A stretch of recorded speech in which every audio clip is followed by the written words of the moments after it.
A woman in America opened her car insurance bill and found that it had climbed 80%. She had not crashed anything. She had not been pulled over. She had not filed a single claim. Her car had been talking about her. 603 separate entries, where she braked hard, how fast she pulled away from a light, what time of night she was still on the road. Her own vehicle gathered it. A data broker bought it. Her insurer priced it. Nobody told her. In January of 2026, the Federal Trade Commission finalized an order over this. Regulators call it the FTC. The target was General Motors and OnStar. Now, here is why I'm opening with a bill instead of a warning, because everything I'm about to walk you through usually gets filed under privacy. And privacy is the wrong word for it. Privacy sounds like a mood, something soft, something you can wave off if you have nothing to hide. This is not soft. This is a price.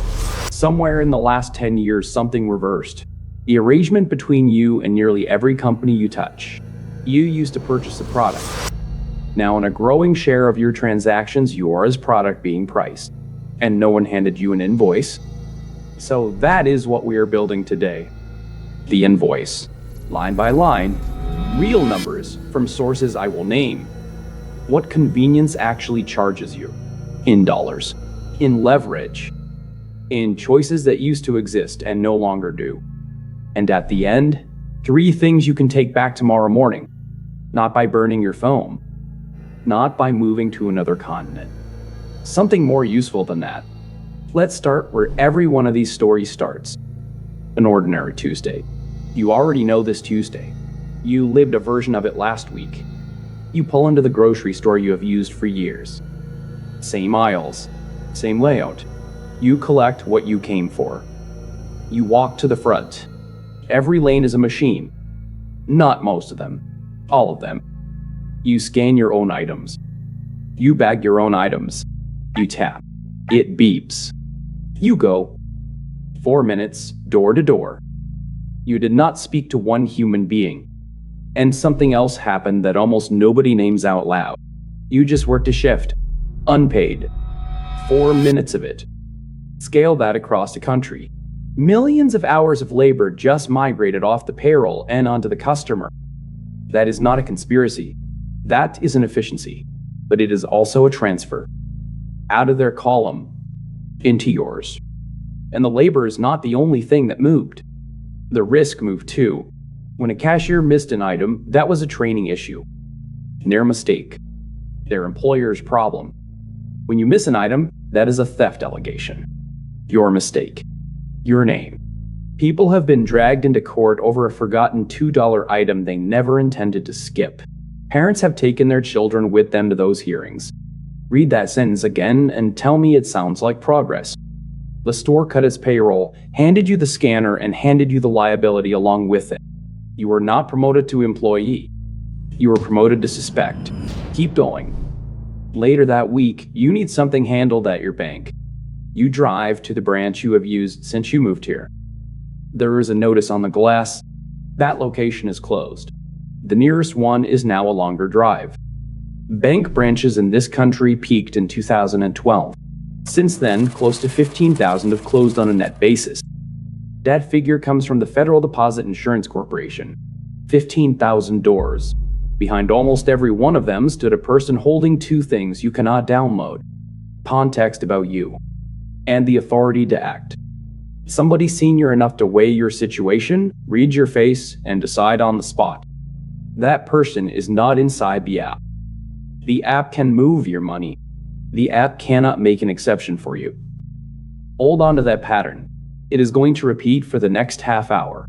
Every one of these swaps removed something small. Not one of them removed something you were complaining about, and that is the tell. Nobody automated the parts of your life that irritated you. They automated the parts that had a person standing in them. Which brings me to a number that looks like a contradiction. Americans have never been this reachable. Never owned this much hardware. Never typed this many words at each other. A single afternoon now carries more traffic than a whole year used to. And loneliness kept climbing anyway. Year after year. It did not level off. In 2023, the Surgeon General's office put out a formal advisory about it. Not because loneliness feels bad, because it shortens lives. The advisory measured the mortality impact of being socially disconnected. It landed on par with smoking up to 15 cigarettes a day. Read that again slowly.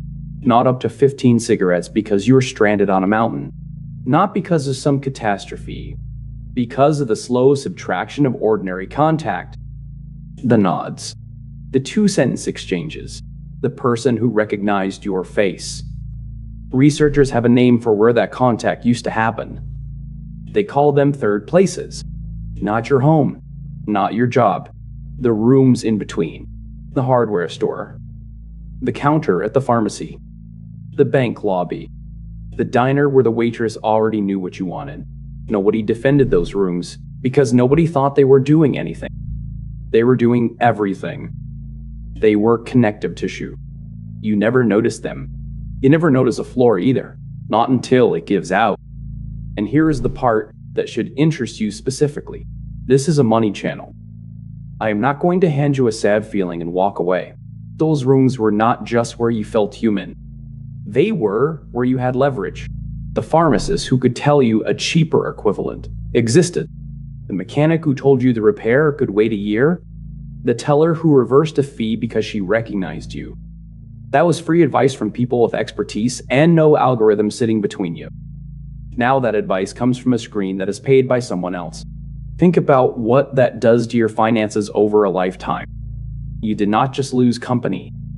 You lost 100 small corrections that used to keep you from overpaying. And there's one more thing sitting in those empty rooms that almost nobody counts. Every person missing from a third place is also a paycheck missing from a household. The cashier was somebody's rent. The teller was somebody's health insurance. The pharmacist behind the counter was somebody's kid going to college. We keep talking about these changes as though we lost a feeling. We lost a feeling and a wage in the same decision. Only one of them ever gets mentioned. That is layer 1. Layer 2 is happening in your pocket, in your car, on your wrist, and it is the one people underestimate. Think about the last device you turned on for the first time.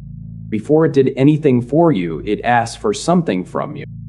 Your name, your email, access to your network, and an agreement running dozens of pages in a font engineered to be skipped. You agreed. Obviously, you agreed. You wanted to use the thing you already paid for. And in that moment, it learned where you live, what language you think in, what hours you sleep, and what your week looks like. Your week is legible. It shows up in the pattern of a screen turning on and off. Now walk out to your car. Modern vehicles pair with your phone the second you sit down. Contacts. Call history. Where you have been going. Plenty of newer models carry a camera inside the cabin aimed at your face. The manufacturers say it watches for drowsiness and distraction. Fine. Maybe it does. The FTC's complaint says OnStar pulled location from some drivers as often as every 3 seconds. Every 3 seconds. That is not a safety feature checking whether your eyes are open. That is a ledger. Meanwhile, your watch is counting your heartbeats around the clock. Your speaker is listening for its name. Your thermostat is quietly drawing a map of your household's habits. Take any one of those on its own and it is completely defensible. The map needs your location. That is not sinister. That is geometry. The sleep tracker needs your body. Otherwise, it is a clock. Feature by feature, every piece of this holds up. But that is exactly why nobody stops to look at the pile. Because the thing that changed is not how much any single device knows about you. What changed is what all of it becomes when it is stacked. Here is where I want to be precise, because this is the hinge of the whole video. 10 years back, you handed over money, the thing worked, and that was the end of it. That relationship does not end anymore. Almost everything electronic in your home keeps studying you long after your payment cleared. Your routines, your health, your commute, what you watch, what you searched at midnight, what you put in a cart and abandoned. Not dramatically, not all at once, just steadily, the way sediment builds. And on its own, each grain is meaningless. You watched a documentary about Portugal on a Wednesday. Meaningless. You stopped at a sporting goods store on a Saturday. Meaningless. But run that for 4 years. Stack every grain in one place. You no longer have data. You have a likeness. A moving, updating likeness of how a specific human being actually lives. And the raw material for it is sitting all over your house. Deloitte's research found the average American household carried around 21 connected devices in 2023. In 2019, that figure was 11. Roughly doubled. In 4 years, 21 devices, each one filing reports. Every day. Forever. Which is why advertising started feeling uncanny to people who never once cared about advertising. You look at a product for 3 minutes. You do not buy it. You do not read a review. You close the tab and forget it. And by dinner, it is following you across 3 apps. The gut reaction is always the same. Somebody is spying on me. What actually happened is colder. And I want you to sit with the difference. It did not need to watch you. It already understood you well enough to know what was coming before you did. Through most of your working years, the machines in your life sat in sealed rooms. Your television knew what you watched on your television. Your phone kept your searches. Your store account kept your orders. None of those rooms had a door between them. The doors are open now. One login now opens your phone. The same one opens your laptop, your tablet, the television. Your streaming service rides your internet provider's pipe. Your fitness tracker feeds your watch, which feeds a health app. Your car handshakes with your phone every morning. Your speaker shares an account with your shopping cart. Every one of those bridges is convenient. You built most of them yourself, on purpose, because your life got easier. Nobody forced anything. But look at what it produces. The power in these systems does not come from any single device hoovering up an enormous amount. It comes from 21 devices pouring modest amounts into one basin. Shared logins, shared ad networks, shared operating systems. And what forms in that basin is something no individual device could ever build alone. A workout logged on a Tuesday morning. A search for a supplement at 11 at night. A video about recovery watched to the last second. A purchase 3 weeks later. Alone, none of those signals says much of anything. Together they are a forecast. Precise enough to predict your next want. Sometimes before the want fully arrives. That is the engine underneath personalization. That is why the internet greets you like it has read your diary. It is not intuition. It is not surveillance the way movies taught you to picture it. It is pattern recognition. It runs across a web of connected sources. It learns your rhythms with more patience than any human ever has. And I want to know if this is landing. Which part of it hit you hardest? Put it in the comments. I read them. Now watch what happens when that portrait stops selling you sneakers and starts setting your prices. Because this is where the story turns from creepy to expensive. Return to the woman with the insurance bill. Her car recorded her. A broker packaged her. An insurer repriced her. She did not crash. She did not speed into a ticket. She was scored by a system she never met, on evidence she never saw. And she paid 80% more for it. Now imagine trying to appeal that. Who do you call? Call the insurer and they will tell you the rate came from your risk profile. Ask where the profile came from and you reach a data broker. Call the broker and you are in a portal. The portal wants a form. The form lives elsewhere. Nobody in that chain is hostile. Nobody is even rude. And there is no door. This is the thing I think people get wrong when they get angry about their data. The problem is not that the system knows too much about you. The problem is that the system is only intelligent in one direction. Watch how sharp it gets when money is flowing toward it. It can predict what you want before you want it. It can price your risk from your braking habits. It can reach you across 4 screens in under an hour. Now watch how stupid it becomes the moment money needs to flow back. You get scammed, and the money is gone. You are told to file a report. You are charged a fee that makes no sense, and you are routed to a menu. You are denied a claim. The letter says a decision has been made. Passive voice by nobody. And notice the absurdity once you line it up. This technology can forecast a purchase you have not consciously considered yet. It cannot recover the photographs locked inside your own phone. It can identify you across 4 devices in 1/10 of a second. It cannot identify the person who just emptied your checking account. It can price your risk from the way you touch a brake pedal. It cannot tell you why your bill went up. A system that brilliant is not failing at those tasks. It is declining them. The intelligence is not missing. It is aimed. The friction is not an accident either. It is placed. 0 friction when the money leaves you. Maximum friction when you try to pull it back. Anyone who has fought a student loan servicer already knows this choreography. You log in. The site tells you to call. You call. A machine walks you through a maze. You hold for half an hour. A human answers, listens, and tells you this is not their department. They hand you another number. You dial it. You hold again. That second person sends you back to the site where you began. The portal wants a document. The document is hosted somewhere else entirely. You hunt it down. You fill it in. You upload it. 3 weeks pass. An envelope shows up. They are reviewing your case. Not one person in that chain misbehaved. Every step did precisely what it was built to do. And you are precisely where you started, minus a working afternoon. So let me say the thing that this whole industry does not want, said plainly. The system is not broken. That is the problem. A broken system fails. A broken system produces errors somebody can point at. This one does not fail. It runs beautifully. It was built to process enormous volume at low cost, and it does that magnificently. It was simply never built to resolve a specific, complicated human situation standing in front of it. Those are 2 different products. You were sold the first and told it was the second. And notice what actually exhausts people here. It is not being told no. A clear no is survivable. A clear no lets you plan. What grinds people down is the loop. The process that returns you to your own starting point. Again. With no answer and no person who owns the outcome. There is no villain at the end of the loop.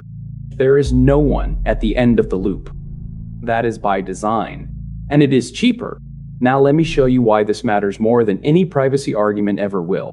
The Federal Reserve runs an annual survey on the financial condition of American households. Take the most recent one. 63% of adults said they could absorb a surprise expense of $400. They would pay it with cash or something close to it, which means 37% could not. More than a third of this country is one surprise away from borrowing. Now put those 2 facts side by side. A third of Americans cannot absorb a $400 shock. And the systems that set their bills are built to make disputes expensive. Not in money. In time. An afternoon, a week, sometimes a month of pure persistence. Who wins that fight? The person with time. The person with a flexible job. The person who can afford to keep calling. Not the person working 2 shifts. Friction is a tax.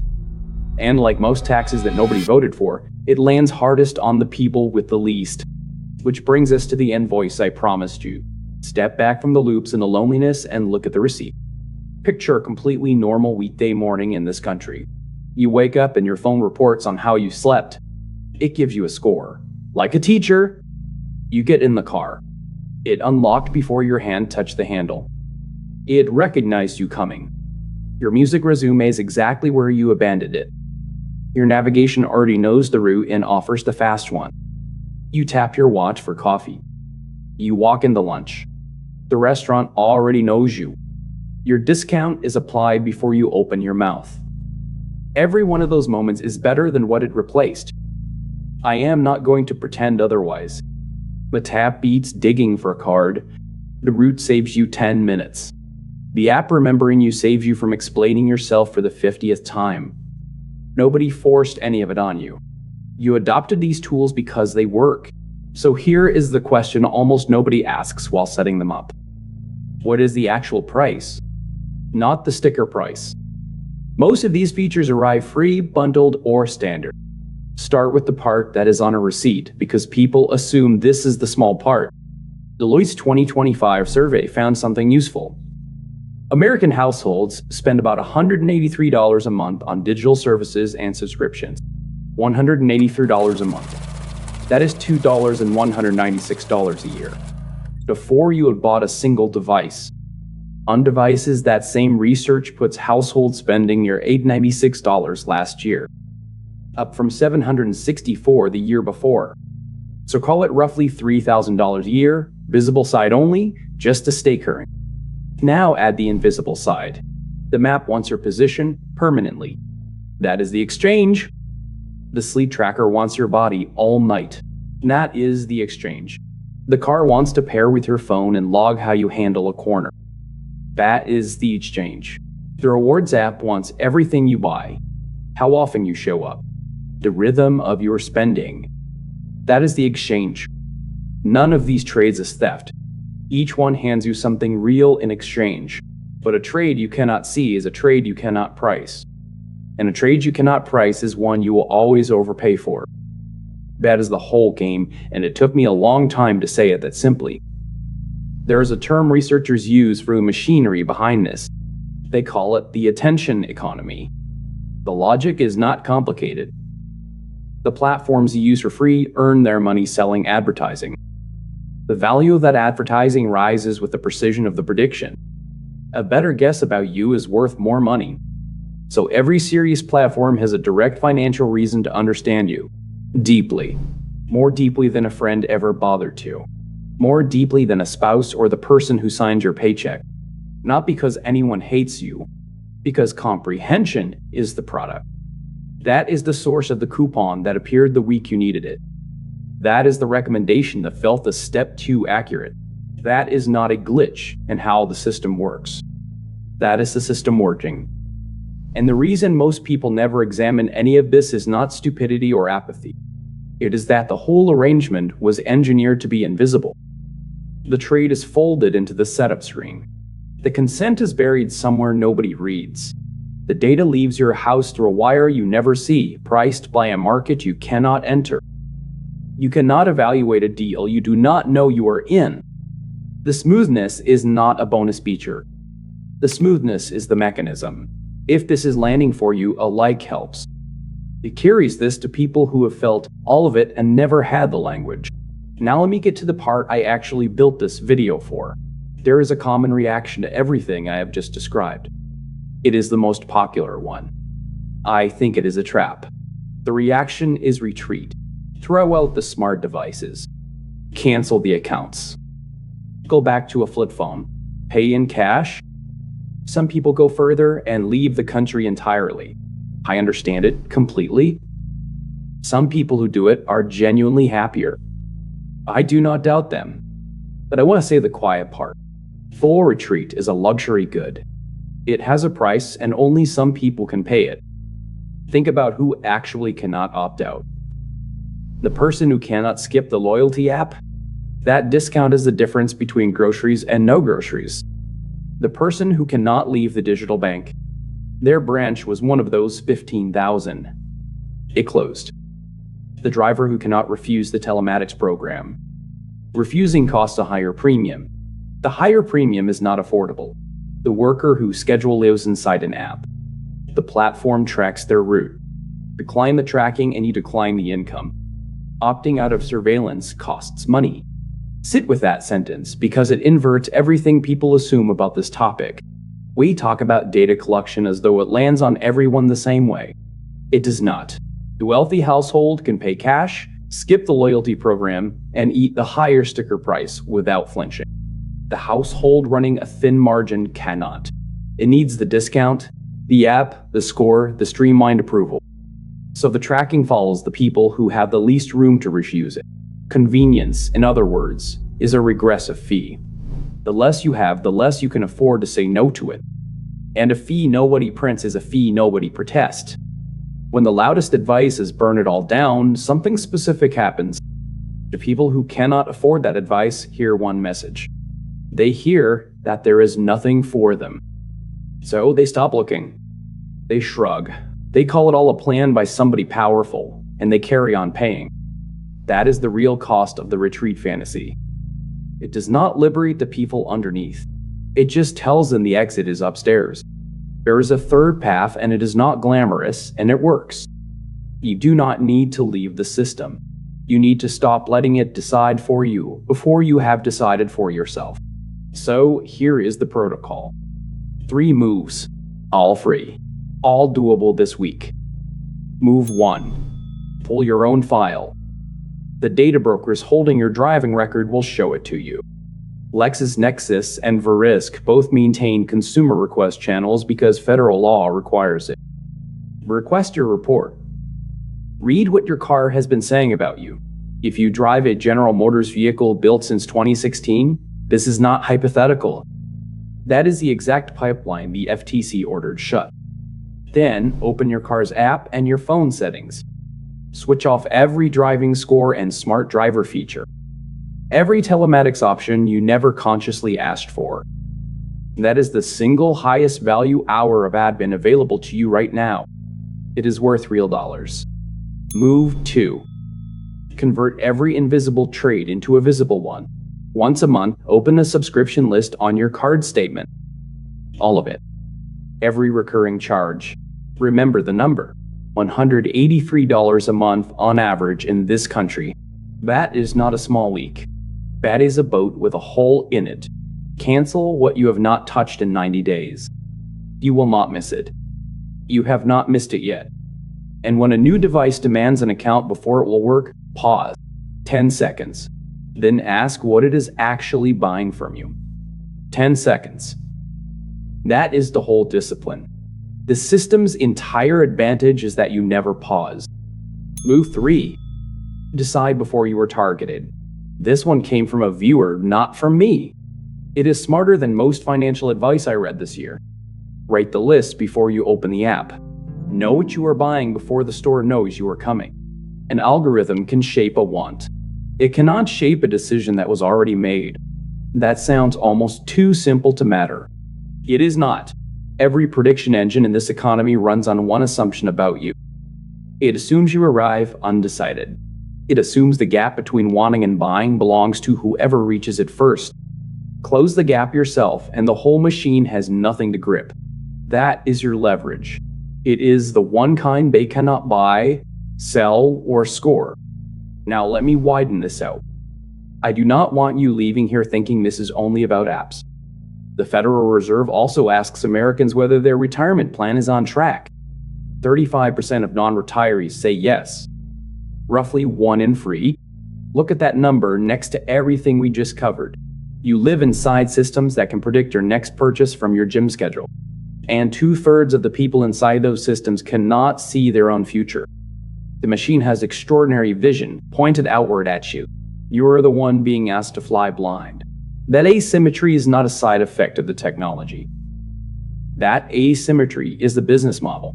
And here is what makes it so hard to fight. Nobody planned it. There was no room. There was no meeting. There is no cabal deciding which parts of your life get automated. It emerged from millions of separate decisions. Companies, engineers, city councils, product managers. You and me, honestly. Each one just trying to make something a little faster and a little cheaper. The outcome was never designed. It piled up. Historians who study how societies actually change keep circling the same uncomfortable finding. The transformations that matter are almost never the loud ones. Not the battles. Not the market collapses. Not the events that get their own documentary. Those things feel enormous in the moment. They are. But they rarely rewrite the ordinary hours of an ordinary life. The deep changes are the quiet ones. They happen in the design of the spaces you walk through, in the shape of your errands, in the 2 minutes at a counter that used to include a person and now does not. No single one of those moments is worth a headline. Together they rewrite what normal means. And once normal has moved, you cannot see it move because you are standing on it. That is what is underway right now. No emergency. No fill-in. A baseline sliding. So let me leave you with the reframe I want you to carry out of here. You are not a user. You are not a victim either. I am not interested in selling you that. In the ledger of the modern economy, you are a revenue line. and revenue lines get optimized. But good news buried in that sentence is this: revenue lines have counterparties, and a counterparty can negotiate. You cannot negotiate by unplugging, because unplugging costs more than most people have. You negotiate by knowing the price. Pull your file. Read your statement. Write the list before you open the app. None of that is dramatic. None of it will get you applause at a dinner party. It will get you your money back. The next 10 years are not designed yet either. They are accumulating right now, in choices being made this week in offices you will never see, and in 100 small decisions you will make without thinking. Think about them. That is the whole ask. What is the one line on your invoice that you did not know you were paying? Tell me below. I want to see it.